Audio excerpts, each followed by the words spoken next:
Now अब हम यहाँ पे डिस्कस करते हैं क्वेश्चन नंबर 6 और क्वेश्चन नंबर 6 है हमारे पास if 1, 2, 4, y, x, 6 and 3, 5 और the vertices of a parallelogram taken in order find x and y। और हमारे पास एक पैरेललोग्राम है, इसके जो कोऑर्डिनेट्स है वो यहाँ पे गिवन है और हमने यहाँ पे फाइंड आउट करना है value of x and y।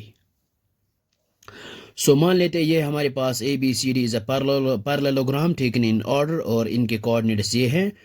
और मान लीजिए A C and B D are its diagonals intersecting each other at point O. So अब हम इसको यहाँ पे लिखते हैं।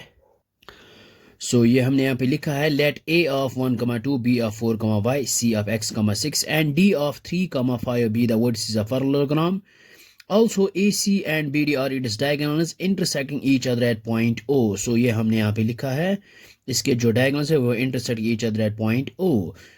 So अब हम यहाँ पे क्या करेंगे, ये जो है coordinates of midpoint, we know that diagonals of parallelogram bisects each other। तो यहाँ पे लिख सकते हैं इसको भी।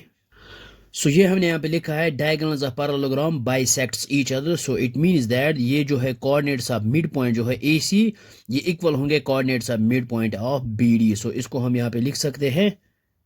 सो ये हमने यहाँ पे लिखा है therefore coordinates of mid point of AC is equal to coordinates of mid point of BD। और अब हम यहाँ पे यूज करेंगे by mid point formula. So ये हमने यहाँ पे लिखा है बाय मिड पॉइंट फार्मूला और मिड पॉइंट फार्मूला हमारे पास होती है x is equal x1 plus x2 divide by 2 and y is equal y1 plus y2 divide by 2।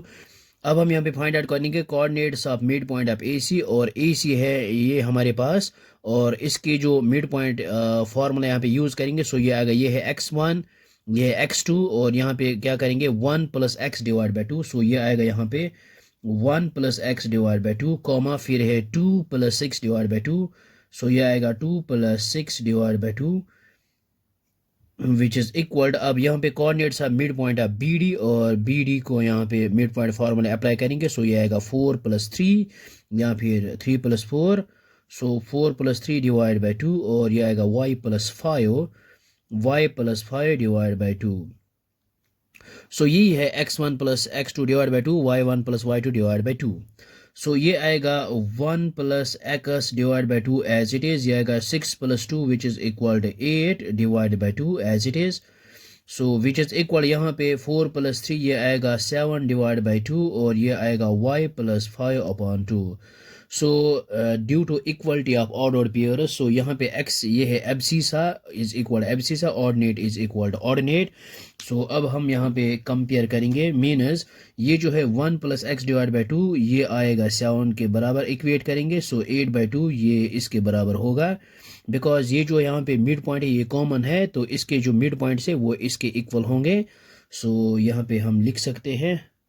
So ये हमने यहाँ पे लिखा है 1 plus x divide by 2 equal 7 by 2 and 8 by 2 is equal y plus 5 divide by 2। यहाँ से बीच में इक्वलिटी ये 2 and 2 gets cancel out. So यहाँ पे भी 2 and 2 gets cancel out. So ये आएगा हमारे पास 1 plus x is equal to 7। So यहाँ पे आएगा x इज इक्वल टू 7, इस प्लस 1 को यहाँ पे ट्रांसपोज करते हैं। सो ये आएगा -1। So which is equal to x is equal to 7 minus 1 which is equal to 6। so x का जो वैल्यू आया है वो आया है यहाँ पे 6 के बराबर। और इसी तरह से ये है यहाँ पे and 8 is equal to y plus 5, इस 5 को यहाँ पे ट्रांसपोज करते हैं। सो ये आएगा 8 minus 5 which is equal to y। So ORR y is equal to 8 minus 5 which is equal to 3। So x is equal to 6, y is equal to 3 are the required given points। So x is equal 6, y is equal 3। तो यही हमने यहाँ पे find out करना था। सो I hope आपको यहाँ तक ये समझ में आया होगा, ये बहुत ही आसान है। So thanks for watching this video.